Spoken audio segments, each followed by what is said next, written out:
first of all, let's just think about this job of being a teacher. One of the reasons they don't like it is because being a teacher is hard work. It's not sitting behind a desk in an office and if you have a headache you close the door and you don't let anybody in. It's not calling for a cup of coffee from the peon whenever you feel like a cup of coffee. Teaching is hard work. But there is another side to it. And what people don't realise is the enormous and immediate job satisfaction that you get from being a teacher, from dealing with people. Papers don't give you feedback. Sheaves of papers on your in tray give you no good feeling when you go home at the end of the day. But you as a teacher can talk to one pupil and you can see a sudden light of understanding in their eyes, and that keeps you going all evening. When the kids are difficult, when the rice got burnt, you can still think of that light of understanding in a pupil's eyes. Nobody working in an office gets that. It's one of the most precious jewels that belongs almost exclusively to a teacher. So the job satisfaction from being a teacher is enormous.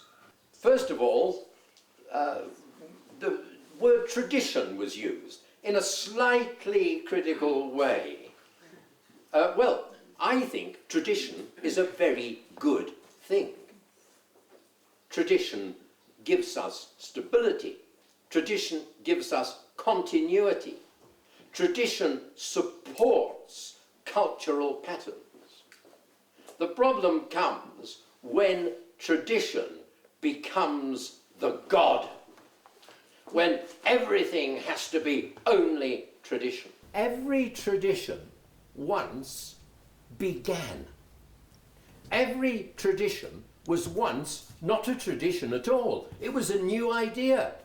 When Shabdrung Ngawang Namgyal came to Bhutan, he brought a lot of new ideas. We now call them tradition. So tradition is not static. Tradition is not like a rock never moving. Tradition changes. And we have to be prepared to look at tradition, keep the best, alter other aspects in the light of time. In the days of the Shabdrung Ngawang Namgyal, there were no mobile phones. I'm sure if they're aware, with great respect to the nuns and monks here, the Shabdrung Ngawang Namgyal would have made it Driglam Namsha that you did not answer your mobile phone in the middle of a prayer ceremony, which I have often seen. So tradition is a good thing, but remember, tradition changes, and every tradition was given a birth. It wasn't there since the beginning of time. Question about vocational training, and can one have these imaginative ideas? Most certainly one can. You take your car to the motor mechanic. Well, the first thing is this. I want the motor mechanic to understand how my car works. I want the motor mechanic to be able to listen to what I tell him about what is wrong and to use his head to work out the probable cause. He's got to use imagination. I'm not a mechanic. He's got to interpret what I tell him in a mechanical way that tells him what's wrong with the car. He's got to think. He's got to understand how the car works. He's then got to look for a solution. So he needs some knowledge, the knowledge of the skills that the gentleman from the vocational training mentioned. He needs to know those skills, how to use a screwdriver, that if you turn it that way it tightens and turn it that way it loosens. But what if those solutions that he thinks of don't work? He then needs a lot of knowledge, imagination, thought, to be able to deduce what might be the alternative problem. Now, all of those thinking skills are just the same sort of thinking skills one may need in history or geography or science, but they're applied in a slightly different way. In science, you have tools. You have to know how to use them. You have to know the basic laws of physics. But you then have to learn to apply those in an imaginative and thoughtful way equally well. A mathematician, you have to know the basic principles of multiplying and dividing, but you have to know when to use them and how to use them. So, with vocational skills, you need the knowledge of the skills, but you also need to know how to apply them, when to apply them, and how to think of alternative strategies if what you are doing does not work. So I would have said that in vocational training, teaching vocations to young people, there is enormous opportunity for encouraging the brain, the mind, the imagination. We need to teach all our pupils, don't we? And this would apply to science, which is what I'm going to talk about properly. That's why Noah asked me here. We need to observe.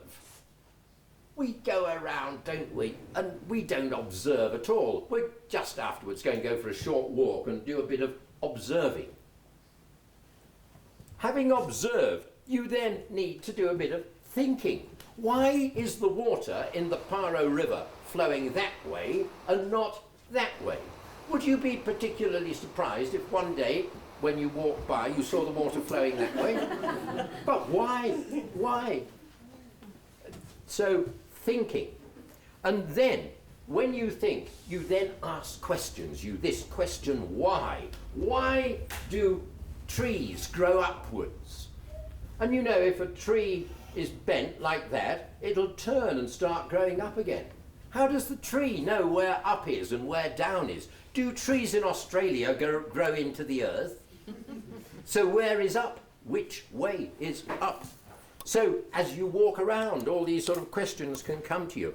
If you ask lots of questions and you have got some basic knowledge, in my case, let's say, of science, then some of the questions you ask, you actually find you can answer.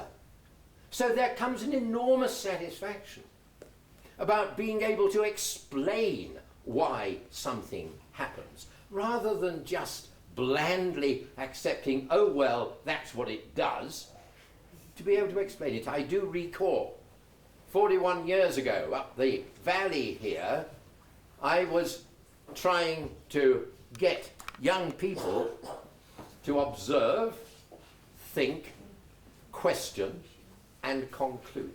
And we had a magnet, and I put the magnet on a boy's hand there, and I brought up underneath another magnet. And what happened? The magnet on top went pop and turned over like that. And I said, so, why do you think that happened? And the young man said, oh, sir, it's magic. End of questioning. Well, now, it is the case that in the very simple rural life which tended to be the context of Bhutan just a few decades ago, there were not too many questions that had not already been answered by your father, grandfather, great-grandfather, you planted the crops in the same place, the water came from the same place. There were not too many questions to ask. In the modern world that Bhutan is becoming, and especially in the role of whether it be instructors, teachers, lipans, whatever subject you're teaching, Bhutan today is different.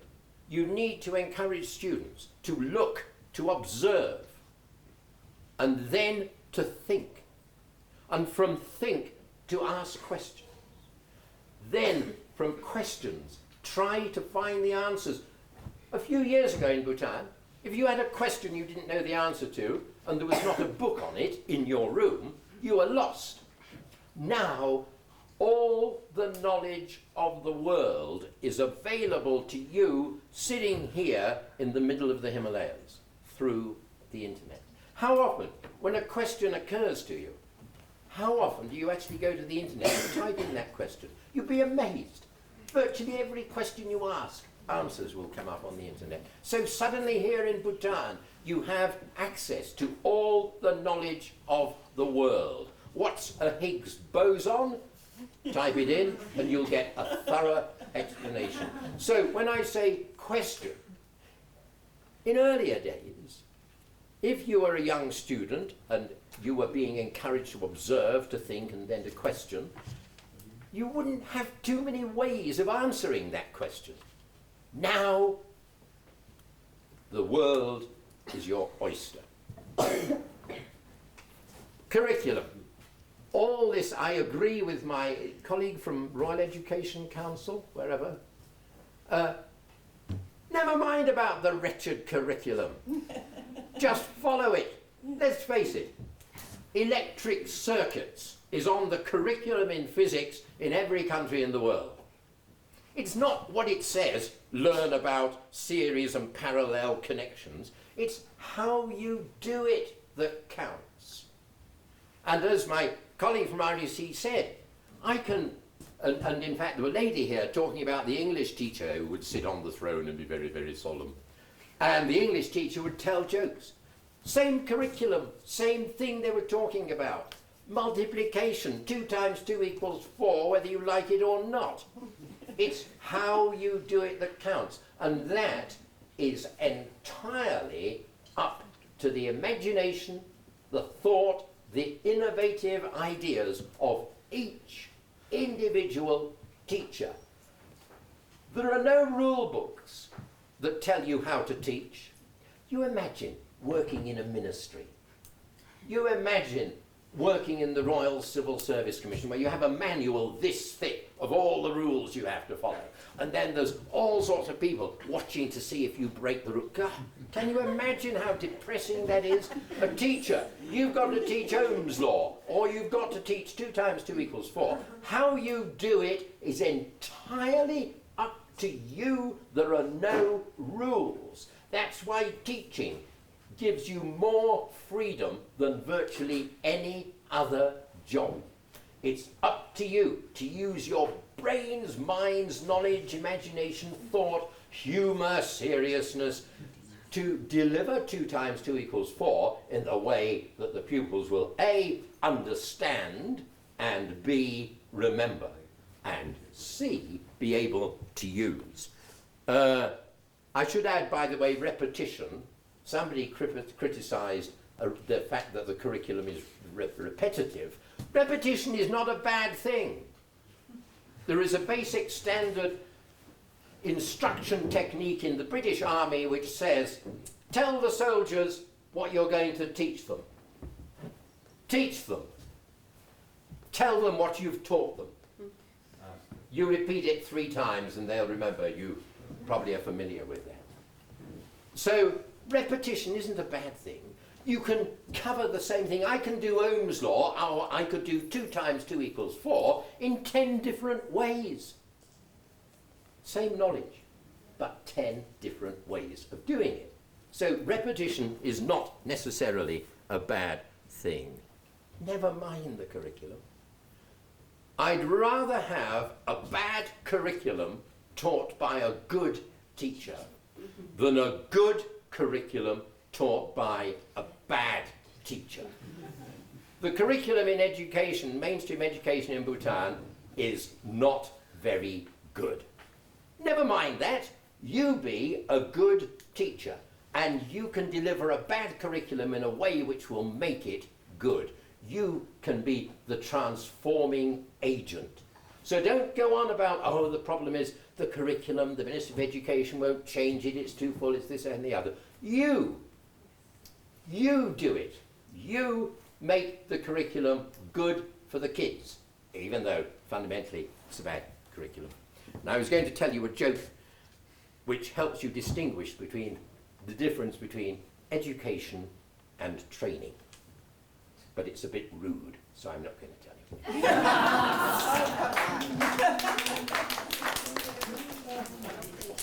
How does the sound wave get from my voice box onto his camera? What sort of waves are going through the air? You've used a word frequency, which is very good because waves have a frequency. Mechanical. No mechanicals. Mechanical would mean that I'm going along here and hitting him like that, wouldn't it? So what sort of waves go from here, a little box, to his camera? Can you see them? No. You see, one thing a teacher should do is always encourage a pupil. If they give a wrong answer, you should encourage them. That was nearly right. Well done. But the fact of the matter is sometimes a pupil gives an answer which is totally wrong, and so you say no. Don't be afraid to say no. All this business about being child-friendly, it has its place. You're child-friendly, but you notice that my pupil here has not run away in tears because I said no. Okay, what sort of other waves do you know about? Come on. Nearly there. Absolutely right. Perfect. What's coming from this box to that camera are electromagnetic waves. You cannot see them. Can you feel them? No. All right.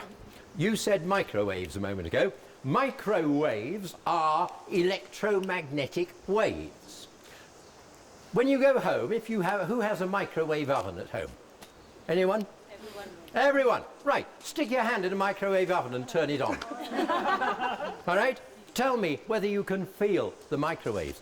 You don't actually feel the waves, but what these microwaves do is cause the atoms in your skin to jiggle up and down very, very rapidly. It gives them energy, kinetic energy.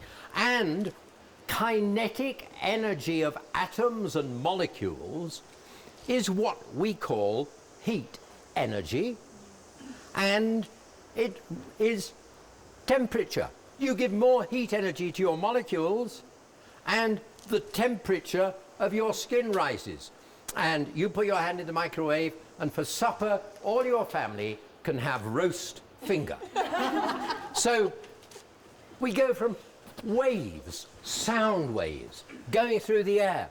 And if I shout really loudly, you can hear me way over there. But I wanted you all to touch my umbrella because I know that about an umbrella's length in the open air like this is about the distance where you can easily hear my voice. Now, here, how do you hear my voice? Loud. Clearly.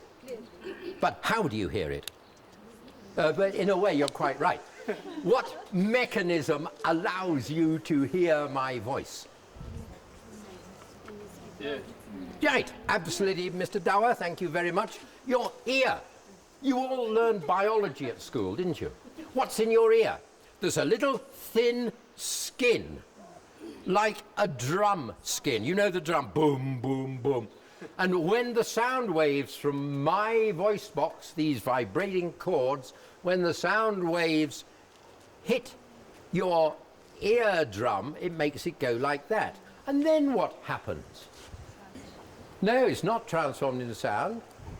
Biology now. You see, we've gone from talking about waves, sound waves, radio waves, microwaves, heat energy. We're now going to how... Right, we're now going into biology. The little skin like that goes like that. That causes some liquid in your inner ear to go backwards and forwards. And you know, in that liquid, which is a bit like water, there are tiny particles of chalk. And when the little skin vibrates like that, it makes this liquid move backwards and forwards inside your ear. The little chalk particles tickle tiny little hairs in your ear, which are nerve endings. And those chalk particles tickling the little nerves sends an electrical signal to the brain, and that is what our brain interprets as sound. It's very complex. You notice it involves physics, the concept of waves.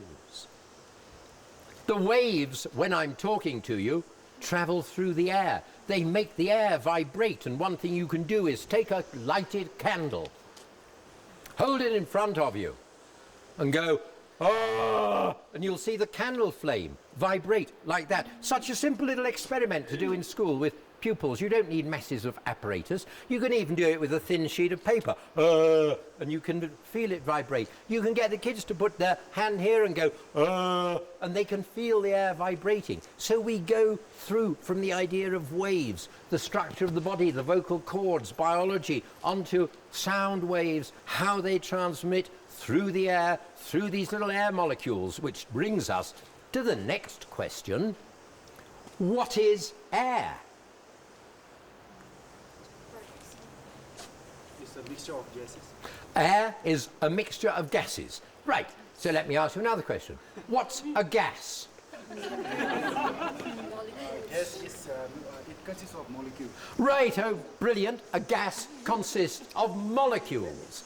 And what are molecules? You can imagine them, it's not true, but you can imagine them as tiny little marbles. Sometimes it's a good thing to tell a lie. What counts is when you tell the lie, what sort of lie it is, and what is the purpose of telling a lie. Now, it is not true that the gases in the air are made of tiny little marbles. But it is helpful to think about molecules sometimes as tiny little marbles. So you're right. The air's made of a mixture of gases, chemistry. The gases are made of molecules. What subject is that? Chemistry. No. Yep, physics. Right. What are molecules made of? A molecule is made of a group of particles. Nearly. Atoms. Atoms, absolutely right. Molecules made of atoms. Now, the thing is, it's also very good. You can bring in some language here. You probably know some ancient Greek. No? No. All right. Because the word atom is thousands of years old. It comes from the Greek word atomos. And in Greek, in ancient Greek, the word atomos meant cannot be divided. And so, an ancient Greek philosopher, doing very much what we're doing here now, in an outdoor temple in Athens, they walked around, they had little chats in the open air like this, and they talked about what everything is made of. And he asked this question, if I take, what shall I take? Let's take a little stone picked up from the river. Now, one of the other things when you're teaching, get the kids to use their imagination.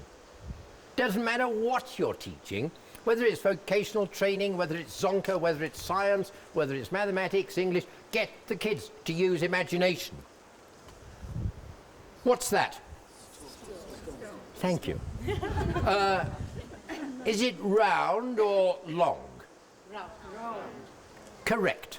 Well done. Okay, where did I get it? No. From the river. From the river. Where is the river? There, absolutely right. Why are the sleeves of my go looking all a bit sort of dirty and bedraggled? Yeah, when you the river did you Yeah, they got wet in the river when I picked up the stone. Can't you see? Right? Catch. Right. Throw it to your friend across there. Right. Thank you very much. Now, the Greeks asked this question. If I could take a knife and cut this stone in half, would I still have two stones? Yes. Yes? If I took a knife and cut one half of that original stone in half, would I still have two stones? Well, now, I could occupy you for the next 3 hours by going cut in half and cut in half and cut in half, but I won't. We'll cut down to the point. What they came to the conclusion was that there would come a certain moment when after so many cuts in half, I couldn't really say that what I had left was a piece of stone. What would I have? Don't know. But they came to the conclusion that there would come a point when, if I cut in half again, I would not have a piece of stone. In other words, that little bit that's left is indivisible. I cannot cut it in half and still have a stone. And they produced the word indivisible in Greek, atomos. Hence, we have the word atom. And the original idea of the word atom was cannot be divided. It was the smallest part of a substance that you could have. If you cut that in half, it wasn't that substance anymore. Hence, as you correctly have led us from sound going through the air, a mixture of gases, and we can go into chemistry and talk about what gases are in the air. Oxygen, carbon dioxide, nitrogen, helium, a little bit of helium. Who? Carbon monoxide. We hope there's not too much, otherwise we'll all be dead and go blue in the face. But if you stick, I'll tell you, we talk about, today is pedestrian day. Well, for an old man like me, it's exhausting. That's why I have to have an umbrella. But you stick your mouth behind the exhaust pipe of a car and you'll get a mass of carbon monoxide and you'll die. So, carbon monoxide. Nitrogen, lady, anyone mentioned any more? Hydrogen, a little. But the water vapor, well, are we going to call the water vapor a gas? We could do if you really wanted, all right. But there are a whole lot of other little trace gases like xenon, argon, and this sort of thing in tiny, minute proportions. You find argon, for example, in strip lights, and neon, hence neon light, you find in strip lights. So from the simple point that air is made up of a number of gases, we have the interesting lead on to the elements. If we think of the elements, we immediately go to the what table? The periodic table. And we go from the periodic table to the properties of all the elements, and then that takes us along the line of chemistry. So, point that I'm trying to make is, just standing here, are we in a laboratory? Yes, in a way, yes. Yes, we are. The whole of the universe is a laboratory. Some people think the only laboratory is the one in the school, which smells a bit and is very dusty because it's not used very often. The whole of the universe is a great laboratory. Now, sometimes people will say, science is all around us. They've got it the wrong way round. Everything around us is science. Science comes from the old Latin word scientia, which means knowledge. And science, it used to be called natural science. Natural science, physics, chemistry, biology, etc. They all give us knowledge about what is around us. You cannot escape science. And people say, oh, well, I don't know about that, I'm not a science teacher. Of course they know about it, because they are walking in science, they are breathing in science, they are studying in science, they're doing everything in science. And you cannot escape from science. But the point is this, in order to realize that, you have to use these two things here. And you have to observe. What sort of waves do these take in, by the way? Yes? Right, electromagnetic waves. Rather similar to microwaves. I mean, this whole topic of electromagnetic waves takes us all the way from the microwave oven through to how we get our signals on our mobile phones all the way through to ultra long wavelength radio waves, which have wavelengths of hundreds of miles and are thought to be responsible for many supernatural phenomena. So radio, ultraviolet, red, green, blue, yellow, all the colors, all these depend on radio waves. So we use our eyes, we look around and we observe and we think, what's the science there? What's the science there? Look up there. You see the writing in gold on a sort of browny background? Why is the writing gold and why is the background brown? Don't say because that's the colour of the paint they use. Why is that paint that colour? Why is the monk's robe red but your blouse is green and yours is white? Where do colours come from? Do colours actually exist? The answer is no. Different colours are different frequencies of electromagnetic waves, and the only reason we see colours is because when a certain frequency comes into our eye, into our brain tells us that it is what we've got used to calling red. You imagine when you were a baby, your mother carried out an experiment. The experiment was this. When you were a baby, your mother said, "What colour is this?" And you went, and your mother said, "That is green." You would grow up believing that that is green. It's giving out a frequency of electromagnetic waves, and we have a problem now because you say this is red. Why? Because that's what your mother taught you. That's red, that's green. So the idea of colour is all in our brain according to our upbringing. Colour as an absolute thing doesn't exist. All that exists are different frequencies of electromagnetic waves.